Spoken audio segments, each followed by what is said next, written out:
Hello everyone and welcome back to Rare Coins and Lost Antique. Today, we're taking a closer look at the 20 euro cents coin from Italy. Dated 2002. On the obverse side, this coin features Umberto Boccioni's sculpture.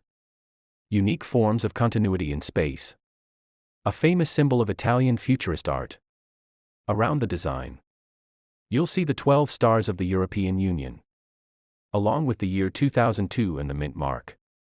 The reverse side shows the common European Union design, with the value 20 euro cent and a map of Europe, representing unity among EU member countries.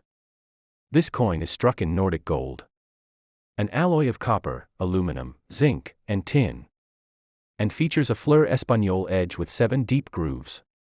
While most 2002 Italy 20-cent coins are common in circulation, high-grade uncirculated coins or coins with minting errors can be worth more to collectors. Always check your change for off-center strikes, weak details, or unusual marks, as these small details can make your coin more valuable. If you enjoy learning about coins like this, don't forget to like, subscribe, and share this video to support the channel Rare Coins and Lost Antique. Thanks for watching, and I'll see you in the next video.